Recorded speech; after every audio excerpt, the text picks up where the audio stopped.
Booktube Science Fiction Reads here with a overdue recent reads. Mostly because as I've mentioned a few times throughout the last few months, I have insomnia, still struggling with that. And so I have not read nearly as much as I would like. But I have been doing other stuff. I got a lot of hardcovers recently in certain last few book hauls. So I ordered some Brodart dust jackets. I get them straight from the Brodart website here in Canada. Somebody emailed me asking what I use. So yeah, it's just a Fold 3 archival jacket covers. And they have various sizes. I buy them for the one size for book club editions and like one size higher for regular size hardcovers. So I've been doing a ton of those, and now the shelf is looking real nice, lots of shiny spines. And similar to that, I think I mentioned a while back, I was toying around with the idea of framing like old analog Galaxy magazines. And I did film a little video of that recently. So here's a frame I found at a thrift store for $8. I figured I could fit some old pulp magazines in there. Well, not really pulp, but... and when I started looking through my magazines, then I decided I wanted kind of a theme. So I went with like stuff that makes me think of hard SF. And some of these do depict hard SF stories, but mostly I was just going for imagery. So yeah, I think that turned out pretty nice. I might do that again when I have more space. Guarded by Purslane the Librarian. What are you reading? Oh, it's Stephen E. Andrews' 100 must-read science fiction novels. That's a great pick. I've actually framed a couple magazines before. There's one of my favorite No in Space stories by Niven. Again, with, you know, cover that makes me think of hard SF. And I put a Schmidt story in there, one of my favorites of his. And then in the center, which probably won't last long because I'm running out of space, is a giant Lego spacecraft I worked on and off over the years. I actually started building it years ago for some Lego spacecraft competition on Flickr, but never got anywhere near completed, and then worked on it over the years. It has a shuttle bay that lights up, but I doubt I can turn it on. Even with the lights out, it's kind of hard to tell, but yeah, something that will soon have to make way for the books. So yeah, if I ever have more space, I have plenty more vintage magazines I would love to frame for the cover art. I already filmed a bit with a bunch of books I got from my friend Norm, who runs the bookstore on Pluto website that's local to me, which I already filmed. I don't know if I'll include that here or not. The only book I got recently that was not from him was inspired by John at Sci-Fi Scavenger. He recently read Brian Stableford's The Empire of Fear, and I could not resist getting the same edition he had, which is a first UK hardcover. And I have lots of Brian Stableford. I haven't really read him, I don't think, in a few years, but he was one of the first older science fiction authors I started reading like 10-ish years ago. So I have a lot of paperbacks of his, trying to collect everything he had published by Da when they had the Yellow Spines, and I think I have most of them. But yeah, this is awesome. This is not really science fiction. This is kind of an alternate history involving vampires kind of taking over humanity kind of thing. Travels around Europe and Africa. I don't know when I'll get to it, but I wrapped it in a jacket. It looks awesome, and I cannot wait to check it out. Especially because I've been kind of in the mood for vampires lately after Colin Wilson's The Space Vampires, which I recently posted a lengthy review because that book was just such an oddity. But yeah, this is the only new book I got recently.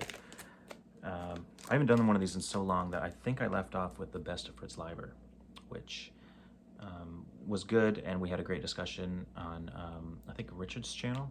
I'll post a link to it.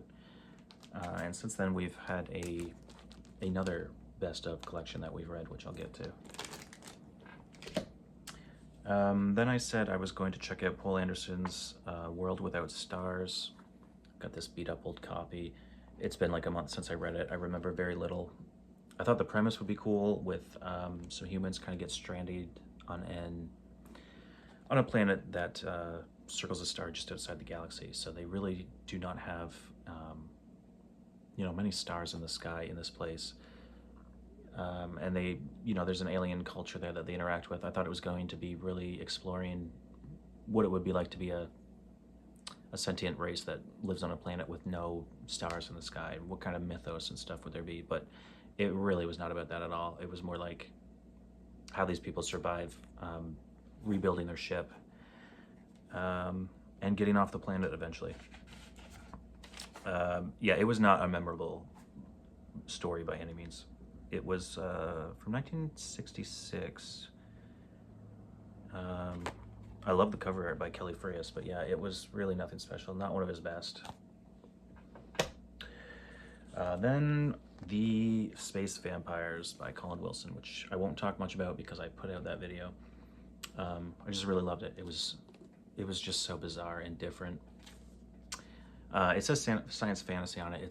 It's more like a science horror thriller with a touch of fantasy, I guess.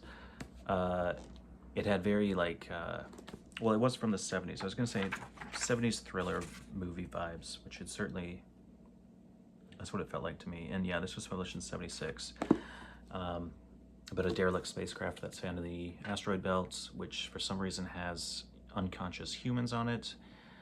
They're brought back to Earth, and they may not be human, and they may be not the kind of vampire you're thinking, but a different kind of vampire. Really cool.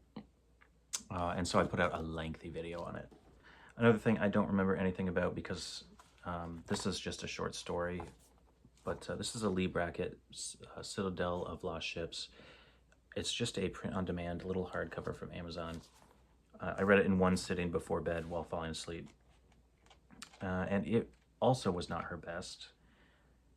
The unfortunate thing about these print-on-demands is there's actually no info about when it was first published. It just says 2020 Positronic Publishing. So I'll probably include somewhere the info of where that first appeared. I don't remember much about it. I know I enjoyed it. I've pretty much enjoyed anything I've read of hers. It's just a fun, short story, like 40-ish pages.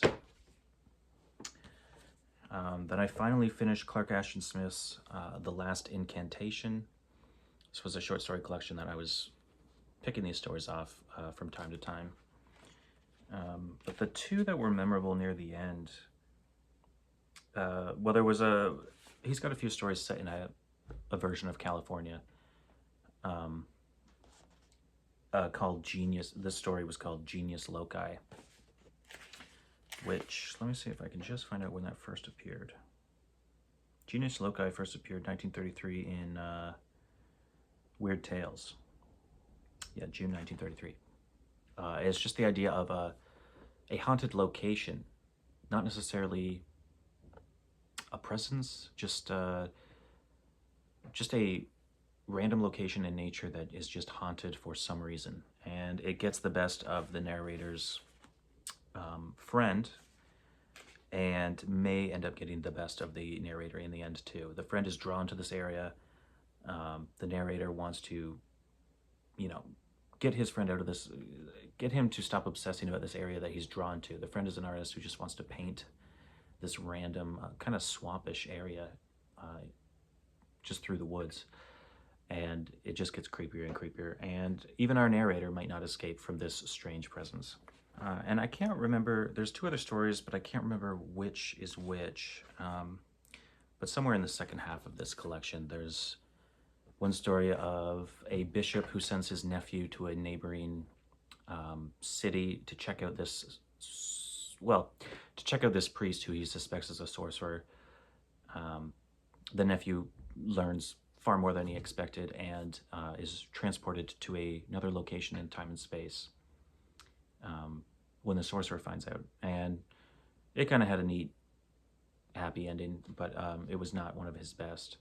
Another one, which wasn't one of his best, but I still enjoyed it, involved a kid seeking refuge for the night at some sort of monastery one of the monks there is a lover of books. The kid is a lover of books, and he shows the kid his rare book collection, and there's one book he demands the kid do not look at, and of course this just gets the kid curious, and this has terrible results for the kid, which happens to so many of Clark Ashton Smith's characters. Curious or not, they all have a terrible demise. Then happy surprise. Ira, Richard, and I, for the next book in our series, Reading the Best Ofs by Del Rey, we read The Best of Raymond Z. Galoon, who was new to all three of us. He wrote during the pulp era, before and during the golden age of science fiction, and he was a cut above other people writing at the time. He really emphasized hard SF. We absolutely loved it. In our discussion video, I'll post a link to it, but it's on my channel. Best book that we've read so far in the collection, at least that's my opinion, and I think the other two agreed. And I will be seeking out more Raymond Galoon. I did show off, during that video where we discussed the Galoon, I showed a print-on-demand book I bought of his. I did read the first story in that. It's not up to, I can see why it's not in this. It's an earlier one. It's not up to his realistic science standards that he later seemed compelled to write about. So his earlier stuff, not as good as what's in the best of, but this was great. Then a book I got recently, I think in that massive book haul maybe, or maybe I bought this off Norm. I can't remember. But it's Robert Silverberg's The Man in the Maze. I have not read a Robert Silverberg novel. I think mostly I've had preconceived notions that I won't enjoy him because I really don't get along with New Wave. I like space opera, hard SF, pulpy SF, yeah, classic Golden Age stuff. If it's too New Wave, I tend to not enjoy it, but this was somewhere in between, and I really liked it. On the surface, it's well, actually, it helps to know that it's based off some sort of old Greek play, the name of which I can't possibly remember, but I'll put a link or something. So it's kind of a retelling of that, which a lot of people in their reviews have, I don't think, mentioned, so maybe they weren't aware, I don't know. But I like knowing stuff like that. I think I found that on the Wikipedia before I read it. It basically, it's about a guy, a human who used to be a diplomat amongst various humanities spread all over the galaxy. A human diplomat, and in one instance, he was involved in a first contact with the alien race. But that led to an affliction, and the rest of humanity could not handle being around him. This affliction basically manifests as the main character's innermost thoughts, desires, feelings are just emanating from him, and any human nearby basically feels it and is just sick to their stomach and can't stand being near him. So he basically steals a spacecraft and maroons himself on an alien planet that has this enigmatic maze that is basically designed to kill any sentient creature that tries to enter it. In the center is a city that some sort of race in the past lived in. There's a lot of epic world building here. And as far as we know, the main character, Richard Muller, is the only sentient creature, let alone only human, to ever make it to the center. And he's been living there on his own for 9 years. In the meantime, humanity has met a second race, and due to how peculiar they are, how different the two races are, it turns out that Muller might be the only human capable of saving humanity by yet again having an interaction, a first contact scenario with this race. And it's about his former employer and the person he hires to kind of lure Muller out of this maze and either convince him to help humanity or trick him into helping humanity. That's the surface of the story. I'm completely able to read the story and love it just for that. It was a great story. But underneath, what the story is really about is the interactions and relationships between Muller, his former employer, and the kid that his former employer hires to kind of lure Mueller out, who is the son of one of Mueller's former coworkers or something. So really, it's just, it's about the relationship between these three men and a lot of discussion on what it means to be human and betrayal, honor, all that stuff. Where did I put it? Here it is. I believe this is a first paperback edition from Avon. I really loved it. So yeah, this was from '69. I immediately picked up another, Silverberg's Downward to the Earth. Can't even remember where I got this. More than halfway through. We'll probably finish it today. And so far, I'm absolutely loving it. This one is, again, about a guy on an alien world, returning 10 years after he spent a lot of time there, kind of running a large for-profit company installation.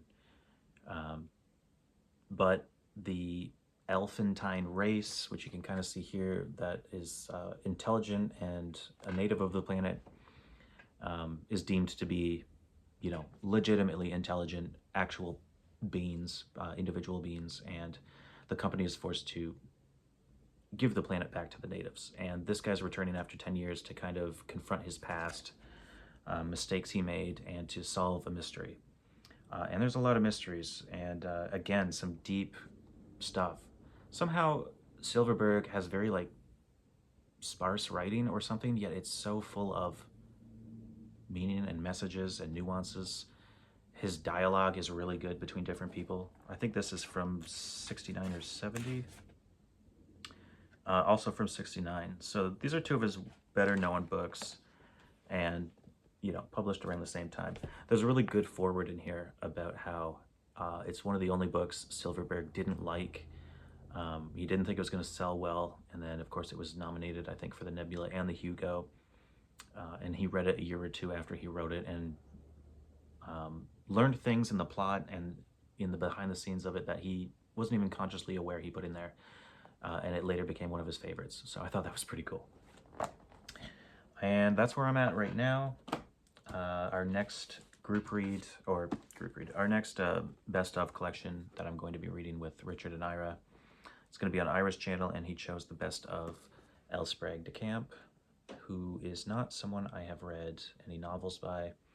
I may have read a couple stories, but it'll be basically a new experience. And I also have the book club edition, which has, you know, that excellent cover art by someone named Corbin, painted by Richard Corbin. So look out for that at some point in the future on Ira's channel. We don't have a hard set schedule for when we record these things, but until then, as always, thanks for watching, and see you in the next one.